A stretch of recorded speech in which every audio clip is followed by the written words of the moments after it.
Dans l'ombre, certains tirent les ficelles. Le pouvoir véritable ne crie pas, il murmure.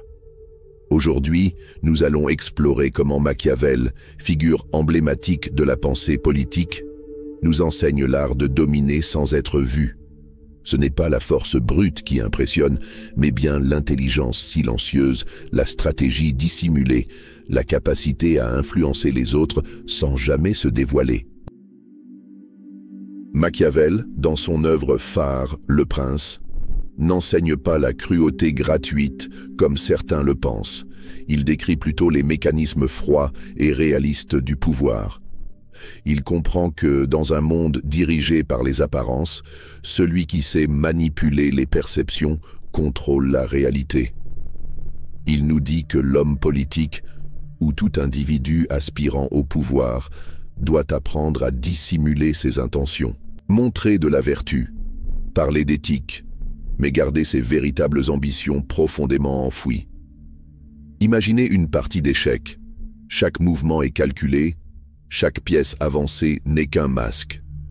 Machiavel nous apprend que pour régner durablement, il faut agir sans laisser de traces, laisser les autres croire qu'ils ont le contrôle pendant que l'on façonne les décisions depuis les coulisses.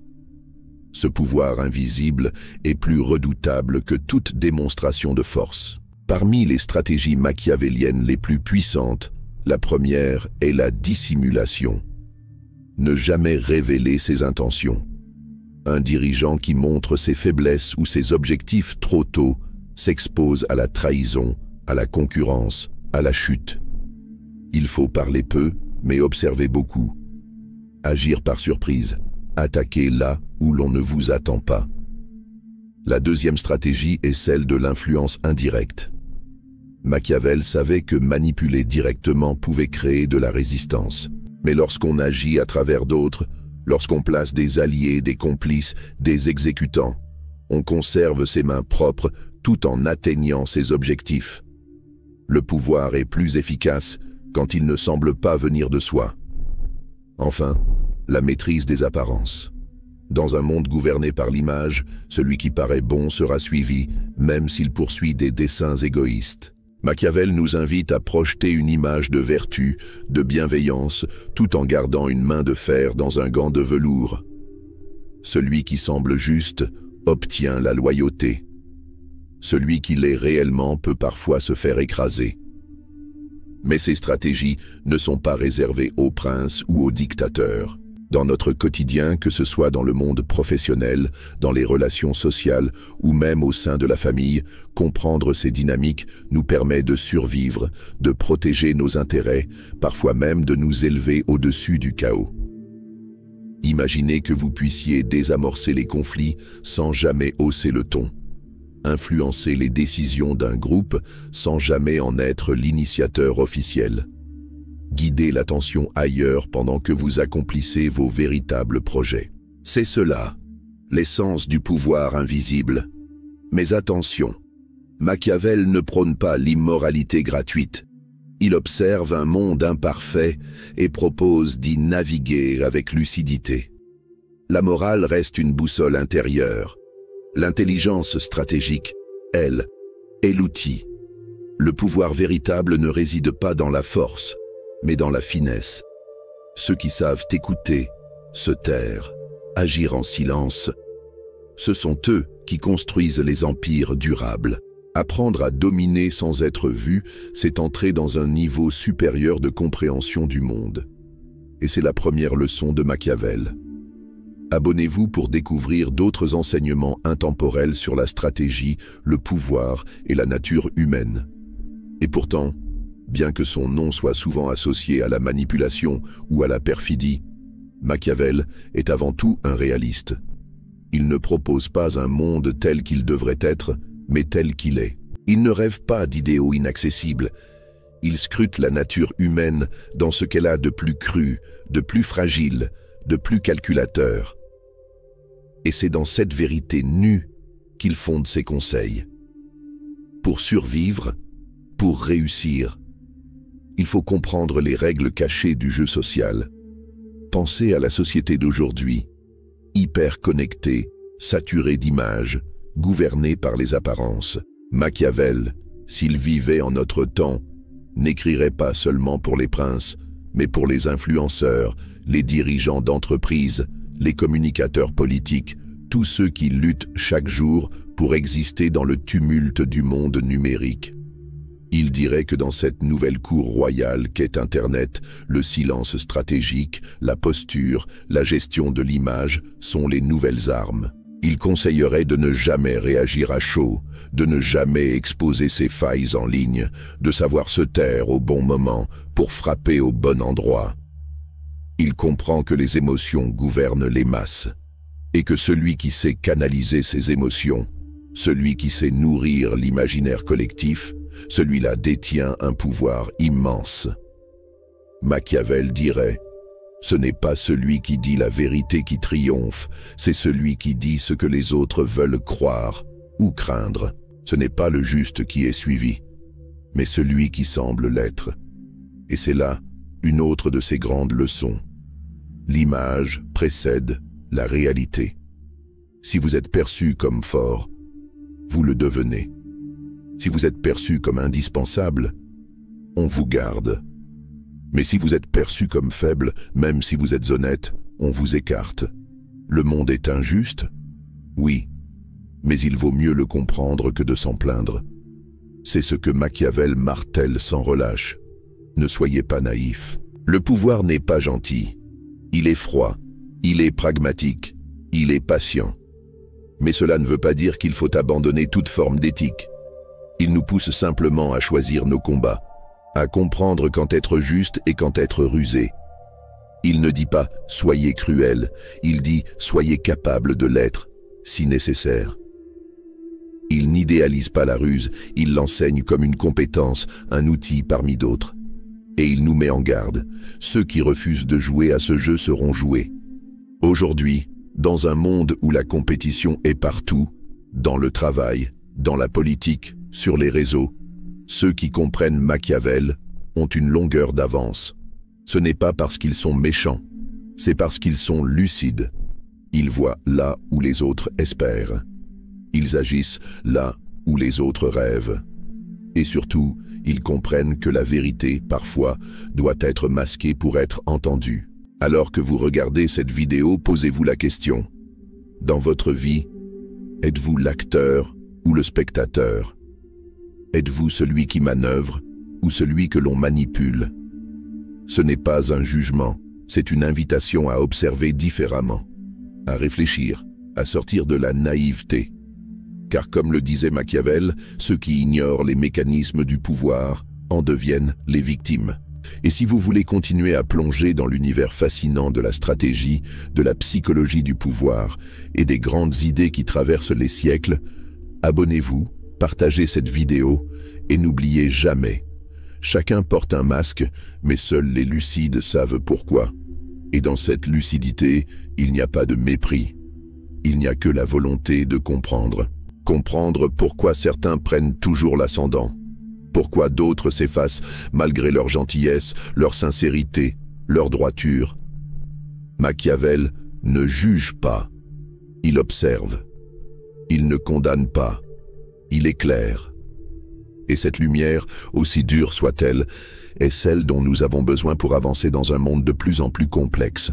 Regardez autour de vous, dans votre entreprise, dans votre cercle d'amis, dans les sphères politiques ou médiatiques. Ce ne sont pas forcément les plus brillants ou les plus justes qui montent. Ce sont ceux qui savent lire les dynamiques de pouvoir, ceux qui comprennent les rapports de force, ceux qui adaptent leur discours en fonction de leur auditoire. Ce sont ceux qui ont compris ce que Machiavel appelle la vertu, non pas au sens moral, mais au sens stratégique. La capacité à saisir l'instant, à tirer parti du chaos, à transformer une menace en opportunité. Il y a dans cette philosophie une forme de liberté. La liberté de ne plus subir naïvement. La liberté de jouer avec les règles au lieu d'en être la victime passive. Car Machiavel ne dit jamais « soyez méchants ». Il dit « soyez conscients ». Conscient que le monde est fait de conflits d'intérêts, de jeux de miroirs, de batailles d'influence, et que dans cet univers, ceux qui ferment les yeux sont condamnés à perdre. Il y a aussi chez lui une profonde compréhension de la solitude du pouvoir. Car oui, le pouvoir isole. Il exige des choix difficiles, des renoncements, parfois des trahisons. Mais il offre aussi cette capacité rare, celle de façonner la réalité. Machiavel ne parle pas seulement au roi ou au président. Il parle à chacun de nous, à chaque moment où nous devons décider. Plaire ou être respecté. Dire la vérité ou la retarder. Être aimé ou être craint. Ce sont des dilemmes éternels. Et ceux qui pensent pouvoir les éviter finissent souvent par les subir. Le vrai pouvoir, selon Machiavel, ne réside pas dans les titres ou les fonctions. Il réside dans l'intelligence stratégique, dans la maîtrise de soi, dans la capacité à anticiper les mouvements des autres. Il réside dans le silence qu'on choisit, dans le mot qu'on retient, dans l'image qu'on projette. Aujourd'hui, à l'ère de la viralité, de l'émotion instantanée et du jugement permanent, cette pensée est plus pertinente que jamais. Car nous sommes tous, à notre manière, des acteurs dans une immense pièce de théâtre. Et celui qui connaît les coulisses, celui qui comprend les mécanismes invisibles de cette mise en scène, peut écrire son propre rôle, au lieu de se contenter de réciter celui qu'on lui impose. C'est là la véritable leçon de Machiavel. Ne vous contentez pas d'être un figurant dans votre propre vie. Apprenez les règles du jeu. Devenez stratège. Pas pour dominer les autres, mais pour ne plus jamais être dominé.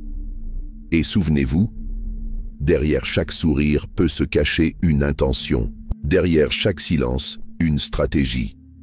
Derrière chaque masque, une vérité. Machiavel ne nous apprend pas à trahir. Il nous apprend à voir. Et parfois, voir, vraiment voir, est le premier acte de puissance. Et voir, vraiment voir, c'est oser affronter ce que beaucoup préfèrent ignorer. Que la loyauté ne garantit pas la protection, que la vérité ne protège pas de l'injustice et que la bonté, bien souvent, est utilisée puis abandonnée. Machiavel nous force à sortir de nos illusions confortables.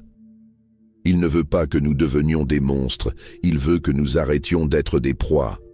Dans un monde saturé de discours moralisateurs, de faux semblants et d'images lissées, sa pensée agit comme un électrochoc. Il nous rappelle que les apparences gouvernent plus que les faits, que les perceptions forgent la réalité, et que l'intention seule ne suffit pas. Il faut des actes, des choix froids, parfois cruels, pour se faire une place, et surtout la garder. Mais cette lucidité ne nous prive pas de notre humanité. Au contraire, elle nous permet de la préserver dans un monde qui la broie. Car en comprenant les règles du jeu, nous pouvons choisir avec justesse nos moments de résistance, nos moments de courage, nos moments de vérité. Être machiavélien, ce n'est pas devenir cynique, c'est devenir stratégique. C'est apprendre à naviguer dans un système imparfait sans s'y noyer. C'est prendre le pouvoir sur sa propre vie au lieu de le laisser aux autres. La pensée de Machiavel est aussi une école de responsabilité. Il nous dit « Vous êtes seul maître de votre destin. Ne comptez ni sur la chance, ni sur la pitié des puissants. Préparez-vous, observez, anticipez. Soyez le lion quand il le faut, mais n'oubliez jamais d'être le renard. » Cette métaphore célèbre, tirée du Prince, résume tout. Le pouvoir exige la force, mais surtout la ruse. Et plus encore, Machiavel nous enseigne que celui qui connaît la nature humaine, même dans ce qu'elle a de plus sombre, peut aussi mieux aimer. Aimer sans illusion, mais avec lucidité. Aimer sans dépendance, mais avec clarté. Il ne nie pas l'importance des émotions, mais il nous exhorte à ne jamais en être esclaves. À ne jamais perdre notre jugement dans le tumulte des sentiments. Dans cette époque où tout va vite, où les réputations se font et se défont en quelques clics, où les mots peuvent ruiner une carrière ou en bâtir une autre, Machiavel serait sans doute plus pertinent que jamais. Il nous dirait de ne pas nous épuiser à vouloir plaire à tout le monde. Il nous dirait que l'harmonie universelle est un mirage, qu'il faut choisir ses batailles, ses alliances, ses silences. Et dans ce choix, il y a une forme de puissance intérieure, une force tranquille, celle de celui ou celle qui sait, qui voit, qui agit avec intention, qui ne parle pas pour combler un vide, mais pour atteindre un but. Machiavel nous enseigne l'art de dire peu, mais de dire juste. Finalement, ce que nous propose Machiavel, ce n'est pas un mode d'emploi pour manipuler les autres, mais un miroir dans lequel nous devons avoir le courage de nous regarder, de voir nos propres faiblesses, nos contradictions, nos rêves, nos peurs.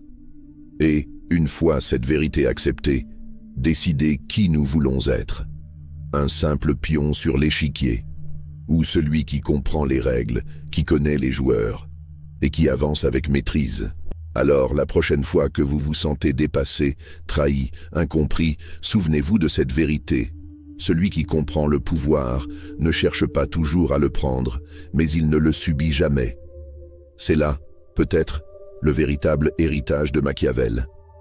La liberté, non pas comme utopie, mais comme stratégie. La liberté de devenir maître de soi, avant de prétendre maîtriser quoi que ce soit d'autre. Et c'est précisément dans cette quête de maîtrise de soi que l'enseignement de Machiavel prend toute sa profondeur. Car il ne s'agit pas simplement d'un manuel politique à l'usage des puissants, mais d'un guide existentiel pour chaque individu conscient de son inscription dans un monde de rapports de force.